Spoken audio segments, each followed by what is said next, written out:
You're listening to the Informal Mystic Podcast, your destination for mind-bending conversations that explore metaphysics, energy medicine, and the mysteries of the universe. I'm your host, Blaire McDaniel. Thanks for tuning in. Welcome to the Informal Mystic Podcast. Today, I invited on my friend, sort of long-term client, Jason Smith. And when I was kind of feeling out who wanted to come on the podcast, I put something on my Instagram and wanted to talk about the chakra system. And Jason was like, I'll talk about the chakra system. So I snatched him up and was like, you will be on my podcast, whether you like it or not. Because he has... I'm tied up at the moment. He has a really beautiful journey through the lower chakra system during our time together. So I just thought it would be so cool to have him on talking about the lower chakras. And when I say lower chakras, I mean root chakra, sacral chakra, and solar plexus chakra. And so Jason has just had this like transformation in like the shortest window of time. And I feel so encouraged by just being in his energy whenever I get to hang out with him. So yeah, I guess let's dive in. The lower chakra system. What do you think about the lower chakra system, Jason? It's sort of the foundation of everything else. It's what keeps you grounded from my understanding and allows you to experience everything around us as we go through this crazy adventure called life. For sure. So that, like Jason said, the lower chakra system really does sort of ground us, connects us to earth. It is the foundation for an aligned chakra journey. And so if you are feeling misaligned, if you're feeling out of whack, a lot of times people will get into my energy and we'll start working together in session and it'll be like, oh, we got to fix that root chakra. And I said fix, but I don't necessarily mean like fix, because we're all here just to have an experience. And so every experience is a valid experience, even one where chakras are misaligned. But if people come to me and express a goal and they're having a hard time hitting that goal, then working in that lower chakra system is a lot of times that's the first step. So when Jason got to me, okay, I can't remember if I said how long we've been working together. I don't think we set an actual date. Okay. I feel like it was like May. I think so. That was when we did the cacao ceremony. Okay. So I met Jason at a cacao ceremony and we were kind of covering like the concept of true belonging, which eventually I'll have a podcast on, because it's such a vital need. And so many of us are lacking true belonging. And I just feel like it was the perfect thing to kind of introduce you to my energy. And I don't have another client who has pursued belonging the way that you have. And sort of like that as like your pinnacle goal is like really healing your sense of belonging and sort of shifting into alignment in that lower chakra system to get you belonging. So yeah, I guess we should really kind of start by talking about what the lower chakra system themes are. And so at the very base of the spine, we've got the root chakra. And the root chakra is responsible for like safety and security. It's where a lot of our like carnal, animalistic impulses live. And so a lot of times when you hear people talking about like, oh, they were working from their lizard brain, or, you know, they were very low processing survival brain type energy, that would be the energy of that root chakra. And so when we met, I feel like you had a pretty grounded sense of safety and security. I feel like you did a lot of that work before we hung out. I think so. I think one thing that I was doing even before we started working together and kind of met each other was I've always enjoyed being one with nature, being out in the woods. So yeah. So I don't know if I should include this in that lower chakra system or not, but we actually have a chakra that is at our feet.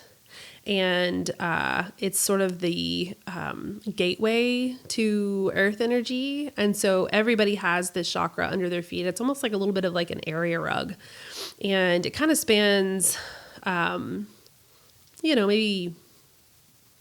I don't know, 5 feet across, maybe.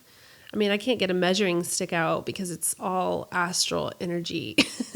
Like I don't actually have a area rug chakra at my feet, but everybody kind of has this connection to earth. And so when we're talking about being grounded, when we're talking about being in earth energy, we're actually talking about a couple chakras. We're talking about that 10th chakra, which really roots us into earth. And then we're also talking about that root chakra, which is like our very first chakra that picks up earth energy when we're doing like cleanses and stuff like that.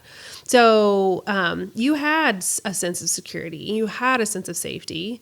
I feel like now you switched careers, right? Like you switched professions. I did. I kind of went from blue collar work to white collar work over the last 10 years or 15 years, something like that. Cool. So I feel like your transition from the blue collar work into the white collar work was really a lot of your root chakra work. Does that feel right? I could see that, sort of going from a place of being dependent on an employer to being a little more self-sufficient and more relying on myself. Yeah. It's like you were your own advocate. And in the root chakra, we really do have to be, in every chakra, we have to be our own advocate. There's not a chakra that we can like get by with not working in or like expecting someone to do the work for us. But I don't really feel like any of our work together was like me being like, dude, you're safe. Like you can access what you need to survive. You just kind of came with that already there. So yeah, the root chakra really hasn't been the focus of our energy, but the reason we've been able to shift so much sacral energy and so much solar plexus energy is because you had that very strong, safe foundation. I don't know if anybody's heard of Maslow's hierarchy of needs. But if we were to take Maslow's hierarchy of needs and stack it on the chakra system, the very initial first need that we would have to accomplish anything else in our lives would be safety and security. And so it literally has to be the first stop. Otherwise, you're just like spinning your wheels. You can't work on developing spiritual connection and, self-actualization, the throat chakra energy. You can't even work on like really accessing desire or even relationship until you've established safety and security for yourself. So I feel like you did that before we even started hanging out. I like to think so. Yeah. So once we establish that safety and security in the root chakra, we move up. And I'll add the caveat that this is a nonlinear process. And so there are still certain parts of my life where I am like working on root chakra energy. So once you establish that foundation, don't think you're not ever going to have to go back. Like you will eventually round that spiral staircase of like self-actualization or like healing, whatever you want to call it. And you'll find more root chakra energy, right? So, and there's just such an interplay. So for instance, if you have, if you're working in the throat chakra and you're getting ready to have a difficult conversation with like maybe an employer or a love interest or something along those lines, you better believe that that root chakra is going to be like, whoa, red flags, we're unsafe. And so it really is this stacking thing where we've got to like go back and be like, okay, is the root chakra still aligned? Is it supporting my current life experience? So none of this is linear. None of this is like A plus B equals C in the energy. It's just not that simple. And so this is a really loose framework for a healing, right? Like, we've got very gentle guardrails here. And sometimes you just like go all the way off course on your journey, like, hey, how did I end up here? So yeah, the chakra system is just like a very gentle guardrail for your healing journey. And, you can just go in and out, and you can use the lower and you can use the upper. And so I know I've framed this in such a way where we're talking specifically about the lower chakra system, then we're going to talk about the heart chakra, then we're going to talk about the upper chakra system. But this is not a prescriptive system, right? This isn't like this will answer all of your problems. This is a practice, and it's a very fluid, flexible practice. And there's a little bit of foundation building, but you got to go back. You got to spend time with all of them. And there's never like a check, got that done, right? So I guess we'll move on to the sacral chakra, which, I guess I should mention that the root chakra is red. That's the color of the root chakra. The sacral chakra, we move up one, and that is orange. And it actually is like between, I would say like right underneath your belly button is where that one kind of lives. And that one holds the energy of relationships with other humans, but also it's more expansive. I find a lot of spiritual practitioners talk about it in really very defined terms. Like, it is only this. But to me, it's more about relating in general, and not just like your relationship with your spouse, your relationship with your friend. We have a relationship with ourselves. We have a relationship with the earth. We have a relationship with, like space, like there's like a spatial relationship component here. And so relationship energy is not just focused entirely on people, like there's all sorts of ways to relate. But this was probably the big energy that we began working on when we started working together. I think so. One of the biggest challenges I had was the ability to interrelate with other people and even with myself. Mm-hmm. Yeah. And so codependency patterning plays hardcore into this chakra. And okay, so codependency patterning plays one way, but then avoidance patterning also plays another type of way into this chakra. And so you can have an overactive chakra experience where you have so much of your focus on relating to people, and so much of your time and energy goes into relationships, and you're like clinging to these relationships with like a death grip, or you just like not have any relationship energy at all. Right. And so yours was like overactive. Your relationships were like a very high priority. And this would be my history. Like, this is my origin story. I am really good at relationships and helping people in this energy. I talk a lot about attachment styles in my work, which that's like the ability to love well and like be in a secure relationship with yourself and the world around you. And the reason I'm so good at relating is because I was so bad at relating for a really long time. So a lot of times that path to healing is through like the mud. And I went through some mud, y'all. I was bad at relationships, very overwhelming to people, very codependent patterns, just like not healthy relationship with others. And the origin point would be that I just didn't have a very healthy relationship with myself either. So a lot of self-neglect for the outside world, right? That's been That's been my experience as well. Yeah. Like seeking that external validation. Like, how do I get people to love me? Please love me.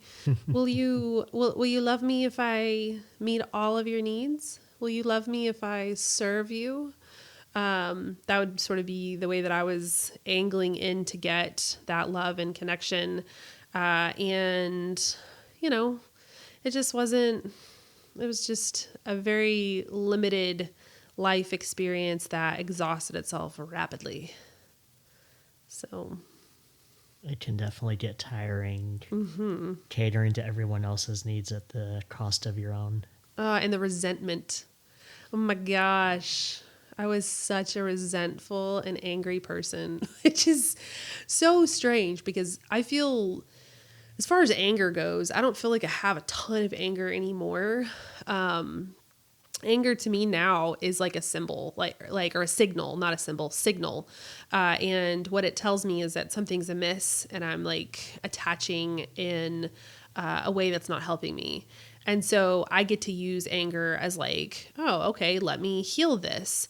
But then back then I was angry at everybody and everything. And it was just this like generalized angst and anger towards the world because I was in so many unfulfilling relationships. And there's more to that story too. It's not just the unfulfilling relationships. It was a lot of spiritual abuse as a child and, just not being able to speak my needs and stuff like that. But such a huge portion of why I was such an angry person way back in the day was because I was in these unfulfilling relationships. I was just engaged in draining relationship after draining relationship after draining relationship. And so really pivoting out of that codependency patterning where I was like, what do you need in order for me to love you or to get loved? What do you need in order for you to love me? Was such a huge healing step, So any reflection on that in your own life, in your own journey? I think so. One of the things I've found myself doing in the past was fixating on specific individuals for what should have really been my own internal validation. And it was interesting when you mentioned the constant unfulfilling relationships. Like you almost feel empty in a way. Yeah. Even in the temporary moment where these individuals appreciate the things you've done just because of the fact that you're already thinking about what's the next thing I can do to make this person happy, despite the fact that you yourself is essentially hollow. Yes. Oh my gosh. I had so many experiences where I would just be like sitting there, meeting their needs, and then just like thinking, like, well, what about me? Like, why does this not feel good to me? Why am I still feeling so unsatisfied, even though I am in a relationship? And that's like in air quotes, guys, if you're not like watching me on my video, air quote relationship, because that's not a real relationship. A real relationship is a mutual giving and a mutual taking. It's being with people who can assess your needs and having those needs met as well. It's being able to express needs to people and even seeing if they have the bandwidth to like relate, because some people, like if you express your need and someone's like, that's just beyond me, and you remain in that relationship, like talk about an unhealthy sacral chakra flow. Like you expressing that need is the opportunity for alignment, or is the opportunity out of that relationship. So I don't know if you have any experiences where you like express needs and then poof, like the whole relationship just kind of like unraveled. But that happened to me so many times. It can.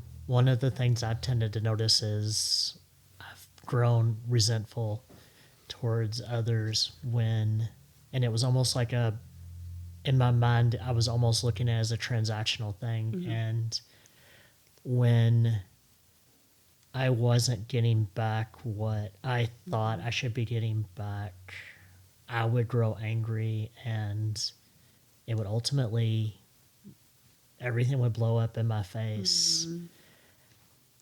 Even though, and I don't know, I've kind of shifted my thinking mm-hmm. towards more of and I don't know if this is the right word, but I'm going to use it anyway, a little bit more selfish. Yeah.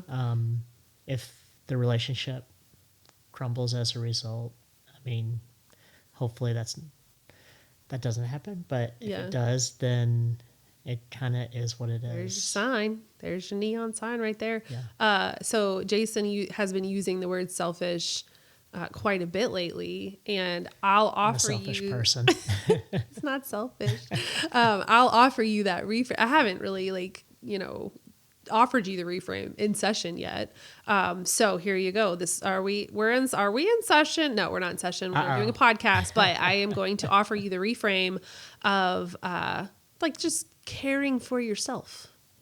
Right? Like people like us who have a history of that anxious attachment style, that codependency patterning, really abandoning ourselves in relationship. The first steps in finding your way back home to yourself and finding your way to that solar plexus energy to kind of keep us on theme is selfishness. Which that's, again, in air quotes. That's in air quotes. It's not actually selfishness. It's just purely taking care of yourself, right? But if you need to, in the interim of that shift, be like, being selfish is okay because it feels selfish in your body, that's okay. Like, we can work with selfish. We can work with that as the language if you need that. But at some point, you're going to there's some kind of switch that's going to turn, and you're going to be like, wait. There's a huge difference between selfishness and taking care of myself. Right? So I don't know. Maybe you're ready to make that pivot. Maybe you're not, but I'll just mirror and say that you are not a selfish person. Okay. You're just in a season of awakening to taking care of yourself. So yeah, you're good. Good vibes. Cool. So yeah, healing that sacral energy really looked like for Jason and for me. I love working with people with anxious attachment style because it is like my journey. Like, that was the way that I had to heal, that I'm like inviting these, the anxious babies in to heal too. But that doesn't mean that I don't love working with avoidant, because I've got so many avoidant besties out there. I freaking love you guys. And it's just a different type of journey.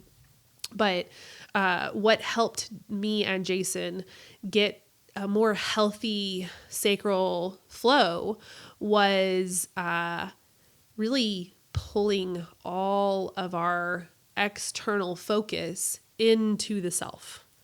And we had to become these like little silos of like self intensity and like putting ourselves on the highest pedestal we could manage.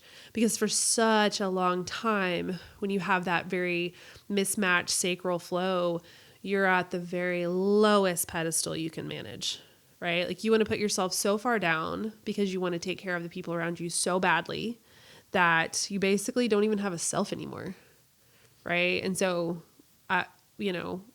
during session, when me and Jason would be talking about this solar plexus flow, I would be like, Jason, I don't want you thinking about anyone else. I only want you thinking about yourself. I want you pulling I want blinders on, and I want you pulling all of your energy from the external world and putting it all in here. What do you want?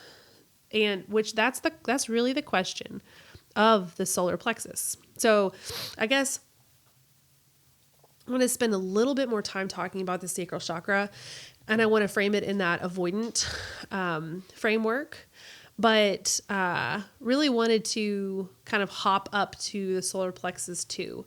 So I can't decide which one I want to do first. Jason, you want to talk more about the sacral, or should we move on? In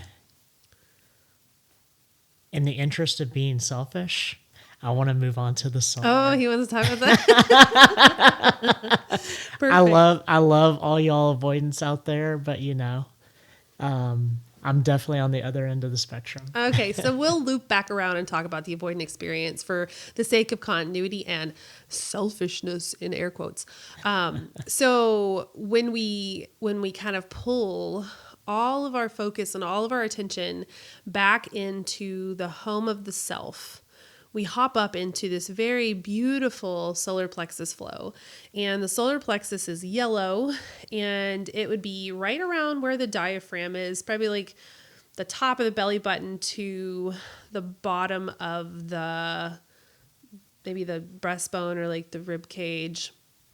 And it is the storehouse of identity. It's the storehouse of desire.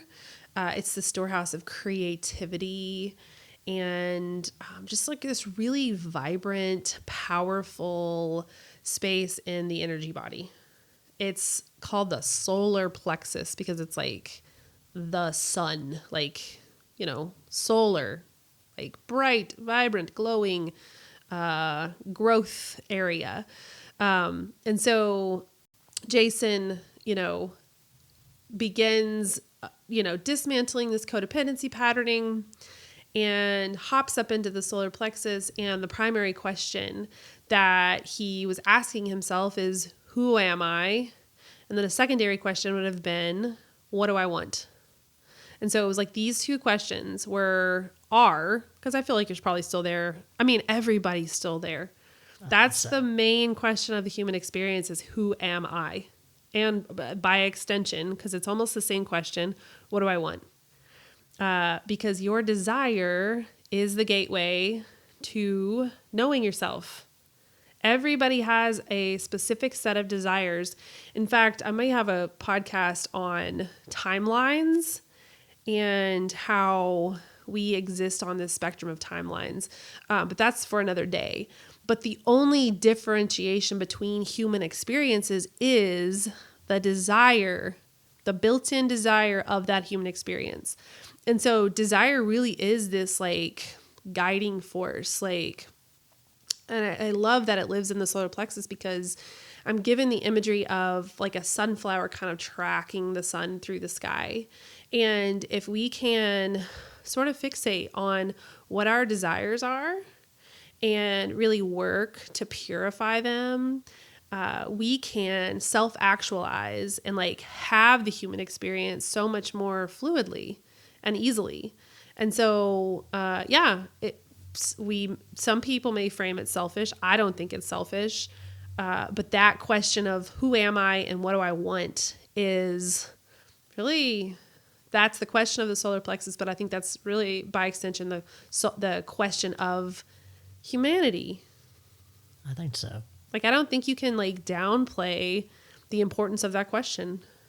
It comes up in session so frequently that nobody really knows what they want. And like we've been sold this bill of goods of like what we're supposed to want by, American culture, our parents, media, the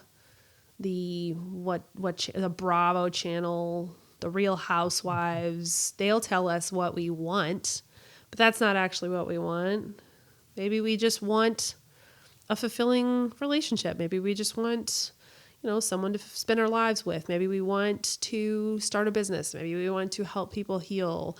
And getting in touch with the solar plexus is going to give you access to those desires to help you actualize who you are. So tell me your experience with spending so much time in this solar plexus flow. So one thing that is kind of interesting is, and Blaire's kind of teased me about it from time to time during our work, is as my solar plexus energy as it grew and I was able to connect with it more and truly discover what it is that Jason wants, I kind of like my vibe just raised to a different energy level. And like when I first came in, like Blaire would be like, oh, well, what kind of Jason am I going to see today? Am I going to see like more moderate Jason, or is it going to be depressed Jason or angry Jason? And the last few times it's been this, I don't know, I want to say it's happy upbeat. I don't know if it's like high on life, Jason. almost bordering a bit on arrogant maybe, but that's okay. I'm totally going to own that. Yeah. Again, it's not actual arrogance. It's just his framing because he's never actually been able to like himself. So, yeah, not arrogance, but you can call it arrogance if you need to. I look at it more as I'm making up for lost time. Yeah, yeah. It's so exciting to regain a sense of self. It is. It's like a song that I hear on the radio. The singer of this group had a lot of issues that were similar, and he finally discovered his self-worth and released a song that's, the title is I Think I Might Love Myself. And I thought that was so powerful and so timely considering how it aligned with my own journey over this period. Yeah. Jason's in a little vortex of just like all that good healing. And you've done so much work. And I like, obviously in our time together, but I think just like work in general, right? Like self-work, self-development in general. And you needed like a few puzzle pieces to fit into place for you to really catapult into this next level. I think so. I'm not going to say, I think vortex was a very good choice of words. Yeah. It was definitely not a linear path. It was very much like a vortex at times. Yeah. One thing that I thought about a month ago, maybe. Oh my gosh, has it really been so long? And I think I actually put something on Facebook about this was, and this was honestly the truth. I felt like I was spiraling out of control in a sense, but it was such a euphoric high that I was just enjoying the moment and just enjoying the vortex. And I mean, vortex would be a really good descriptor of it. Though the thing about the vortex is that like sometimes you'll see people who are healing and they'll like catapult and they'll have these like huge vortex, almost like a manic experience of healing, and it just like all comes crashing down really quickly. But I don't get that energy here. I feel like this is a healing vortex. This is all the work that you've invested, giving you this breakthrough, right? Like, I don't feel like this is like some manic surface level, I'm so happy. I feel like this is like an investment that's finally giving you returns. And you're just like hitting it at this point in time. So, vortex, we get into them. I've been in many a healing vortex, and, man, the work to get to the healing vortex, the amount of tears I cried in my vortexes, well, it's a vortices. But yeah, there's just this like horrible, it's almost like there's this like grief process that you just drudge into, and you're so in this horrible, low, and then something will kind of break or something will release and you'll be like, oh, that's what it was this whole time. Like, that's the realization I needed to have this freedom. And then you just like ride that wave for a while. And then obviously you kind of find a new homeostasis when the high wears off.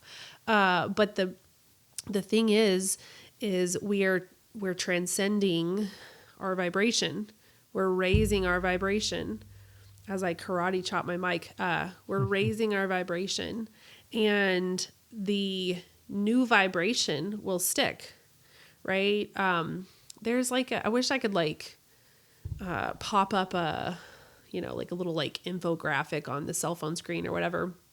But there's this pattern of healing where like you make a lot of progress and then you plateau, and then you make a lot of progress and then you plateau, and then you make a lot of progress and then you plateau. And I sort of feel like that's what's happening. You've made a big leap and now you're still on the upswing of that leap, and then you'll plateau, and then you'll find more work to do, right? Like, not to be like a party pooper. I hope that doesn't feel like bad news to you. But we incrementally improve and raise our vibration and free ourselves from this just crappy ass conditioning we were handed. I thought it was, and I just sort of chuckled a little bit because when you mentioned going up and then plateauing, I was like, I don't know. There was a few dips in there as well before it settled in and then came up. Yeah, you had some dips, but I feel like that's just part of it. So a more accurate representation would be like you get to your plateau, and then your plateau's like like up and down and up and down and up and down, and your plateau stays like moderately the same with like dips. But each upswing, if it's a genuine upswing, you're not going to like lose your progress when you kind of like find that homeostasis again. So you feel like you're on your way back to homeostasis. Does that feel right? I think so. I think I've found that new level, and I think one of the things is, instead of letting, because everyone has their ebbs and flows, at least I feel that's the case, it's a matter of perspective and kind of taking a moment to step back and reflect, as opposed to letting the negative feelings, whether it's something internal trying to rise up or external stimuli that's creating a bit of a drag. Instead of allowing those to bring you down, kind of stop, assess, and acknowledge the fact that I'm not enjoying these feelings, but this is a part of me. I need to integrate it. Yeah. I can totally get behind that. I really loved how you framed that, where you saw the things, you invited them in, you said, I'm not enjoying this, but this is clearly a part of me, and I would like to integrate it for my ultimate gain, right? That's what shadow work is so important, guys. You've got to do the shadow work. You've got to learn to work on your triggers. You've got to learn to invite your triggers in, not in a masochistic way. Like, if you can't handle it, either don't or find support. But if you're triggered and it's a consistent thing, and it's a trigger that's just continues to be there and you're not making any headway, that is your shadow asking you to integrate it. That is some work. That is the work sort of hand delivering itself to you. And so people are like, I don't know where to start. Well, where do you get triggered? Where's the trigger at? When you find your trigger, you will find your healing. You cannot heal in a vacuum, right? Like if we like took a bunch of like seeds, for instance, and we just like threw them all in a little area with like no air, there would just be nothing there, right? And so a lot of times I've found with my own self, I will be like cruising along and I'll be like, oh yeah, I got it. I'm doing the thing. I'm so good at this. Oh my gosh. And then I'll start doing something new I'll change my routine. I'll get a new office. I'll join a coaching program. I'll talk to my therapist. And it'll just have been the absence of any kind of difference. Right. And like, that's not bad. Like I can do that for a while and like really enjoy my lived experience. But if my intention is, I've got multiple intentions. If my primary intention is being so healed that I'm having a beautiful life experience for myself, and then my secondary intention being a really good, like I want to be a really good healer. I want to help you guys heal. And that is like, sometimes it's like my primary intention, but that would be the codependent in me, right? Like I want my experience to be, more important than the contribution I make. But I want to be such a good healer that I can't allow myself to remain in places of comfort for an extended period of time because it just doesn't serve me. It doesn't serve my life experience. It doesn't serve my medicine.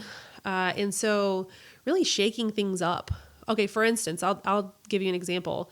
I mean, I've got so many examples, but this is just a kind of tiny, like asinine one that I can just think of right off the top of my head. I've started forcing myself. It really is forcing because I don't want to do it, but I'm trying to heal my relationship with the current expression of masculinity that's like in the world, right? And so I am kind of, and I shouldn't say force because nobody gets to force me to do anything anymore, especially not myself. I don't force myself anymore. And that was a big piece of healing for me.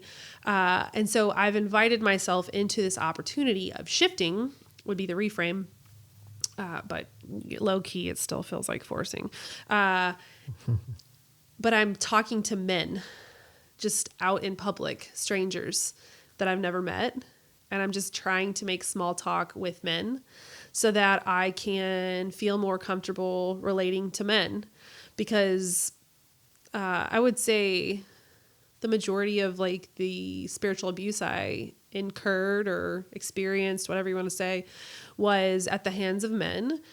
And I kind of came down to earth with a chip on my shoulder towards men and still really needing to like heal that. And so by putting myself into uncomfortable positions with men, I am healing that part of me, right? Like I'm rehumanizing men. I can see men as just as disadvantaged in our current society as everyone else.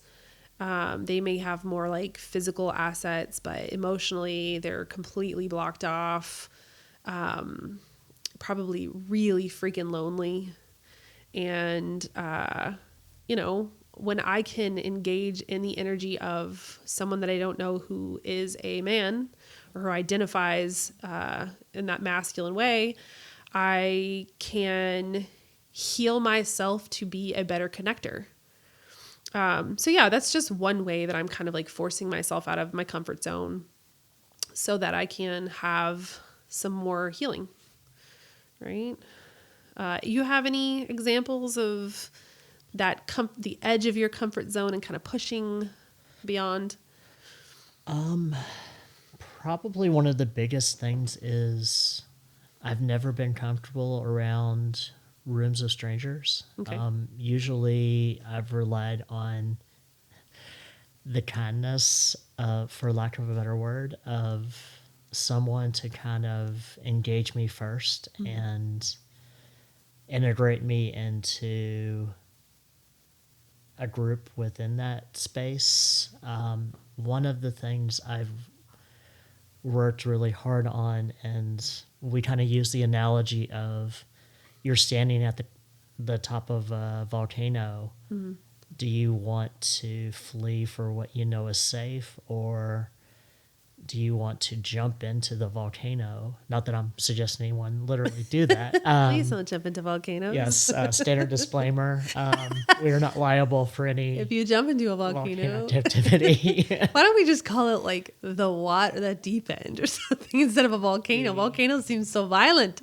I know. It probably because I watched Joe versus the Volcano recently. Okay, that's so why. It's in my mind. But yeah, you're jumping into this volcano instead of fleeing for safety. Instead of going to where I know, kind of pushing myself into the danger zone. And the entire time my nervous system is screaming at me, just sort of propelling myself and forcing myself to say hello or find some little aspect of the room or something along those lines to just say hello or, man, can you believe this? Or something to engage the conversation and kind of make myself be that kind of person to engage. And I love it. That's so good. That's so good. And then before you know it, the volcano that you jumped into is actually like an oasis. It is. A lagoon of love and confidence and safety and security. And your ego is just telling you it was a volcano, right? Exactly. It was really a hot spring. A hot spring. I love that. It only looked like lava. It actually wasn't lava. But yeah, there is something really interesting that kind of takes place when you push yourself within your ability, within your capacity, past your point of comfort, and not on a masochistic way. I want to make sure everybody hears that. I don't want you doing things that feel so wildly unsafe that you're triggering panic attacks or stuff like that. That's not what I'm talking about at all. What I'm talking about is you have a general sense of safety and security. It's your ego that's trying to keep you from doing what you're doing. It's your narratives that are trying to keep you from doing what you're doing. And you kind of push beyond because intuitively at a deeper level, there's a deeper wisdom that what's on the other side of this fear is going to be a reward. And so Jason's reward is connection. I think so. My reward is connection too. That's so interesting. And just like a different framework from which to operate. I wonder if the reward is always connection. I think it's more being content with oneself. Like, okay. I think the connection, while certainly valuable, it's a side effect of being content with yourself and where you are. Yes, I can get behind that. And so the true reward is always a confidence of self, a coming home to self. The byproduct of that reward is connection with other. And if that isn't the freaking lower chakra system, I don't know what is. I mean, that really sums it up. That really sums up what you're doing in that lower chakra system. And I imagine my suspicion, which we'll probably get there, but my suspicion would be that the whole chakra system is about the self and loving the self, accepting the self, allowing the self to have an experience. Because that's all, guys. I don't know how many times I've said this. Maybe you've never heard me say this, but I'll say it. I know I've said it to myself, so I'll say it to myself again and to you all. The only reason we're here is to have an experience. That is the whole point. We are energy that has fractalized into a million different forms. Energy is the raw material, and we are having experiences so that energy or consciousness or God or whatever you want to call it can know itself. And so the deeper we sink into experiences, the deeper we know ourselves, the more true we are being to our whole mission, which would be the experience. Well said. Yeah. Well said. We can have secondary purposes, right? Like we can add stuff onto that experience as purpose. We can add stuff at the human level. For instance, one of my human purposes is to have a business that helps people heal. One of my soul purposes is to help the divine feminine and masculine find balance on Earth, and to help Earth raise the vibration to help us have a better collective experience. That would be like soul purpose energy. And I'm exercising that soul purpose energy through having this business. But the transcendent purpose of my soul purpose and my human purpose would be that experience. So a little dimensional, mind fuck for you. So, okay, I want to loop back around and talk about the avoidant and the sacral. And I feel like we're getting close to time. So, we'll probably just spend a little bit of time here and then I'll let Jason ask questions or whatever. But the avoidant attached is going to have a hard time. They're going to have a very limited flow of that sacral energy, because the avoidant, it's a really interesting thing. The way that they kind of hop over the sacral chakra, and they kind of spend most of their time in that solar plexus. The avoidant has very high sense of self, and they're very hyper focused on meeting their needs and kind of pulling into themselves as their only hope. Whereas the anxious will kind of self-abandon and place the other as the highest priority. But in order to have any kind of actual healthy self, it has to be both, right? We have to have this very elevated sense of ourself, but we also have to have this very elevated sense of the other. And so when we're talking about attachment styles, when we're talking about the avoidant and the anxious, we're talking about the same exact thing. And we're trying to meet over here in security, where you elevate the self and the other at the same level, right? And so in our personal work, Jason, I had to elevate myself. I had to put myself back on that pedestal that I belonged on. And with my avoidance, I say, how about we start really caring about relationships again? I know you were harmed in relationship as a child, but what if we were to maybe say that was an isolated experience? Maybe we could re-engage in relationships, and we could maybe put the other back on the pedestal that they belong on as well, right? And I'm saying pedestals, and that sort of sounds very hierarchical and self-inflated, but I literally just mean give them the credit that it needs. Give it the experience that it deserves. The anxious has to re-center the self, and the avoidant has to re-center the other. And if you're listening to this and you're disorganized, your job is to find safety and security. That's the chakra that you have to work in. You can't focus on anything because you have a double dose of insecure attachment, right? You have very little trust for the self and very little trust for the other. And so your very first primary stop on the lower chakra journey is reestablishing your sense of safety and security. It's really recentering, not elevating, right?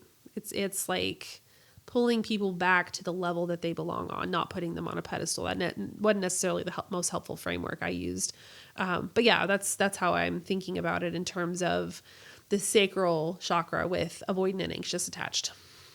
I can see that, because at least in our work, I know, you mentioned the pedestal, I was definitely putting other people on a pedestal.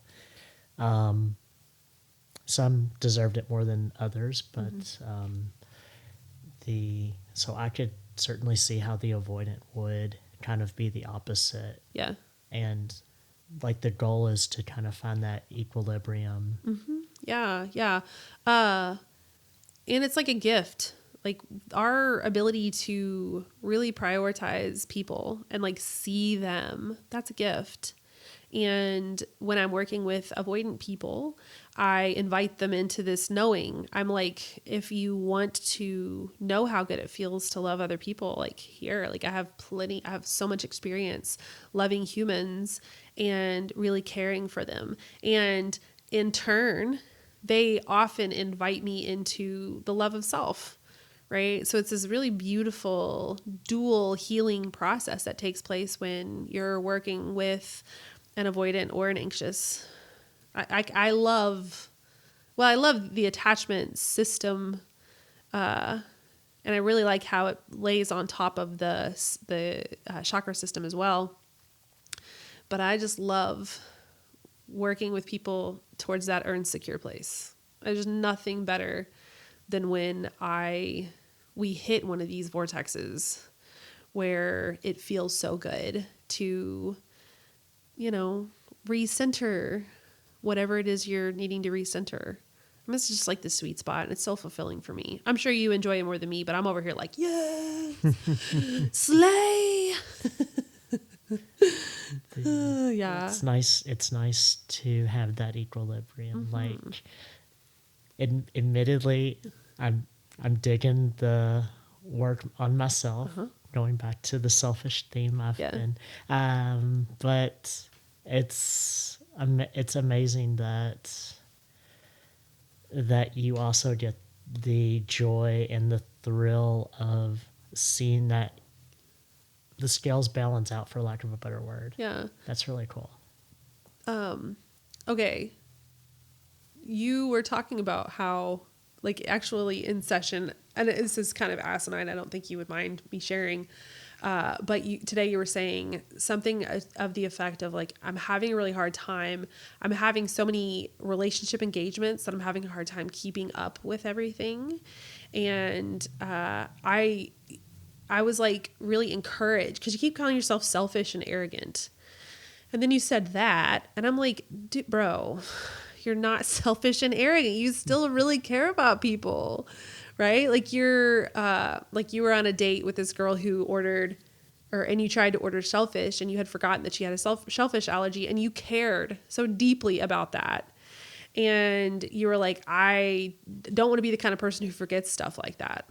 Right. And so you call it selfish, you call it arrogant, but I'm here to say, like, you still have a deep compassion for the other. And this will be your gift that you offer the world.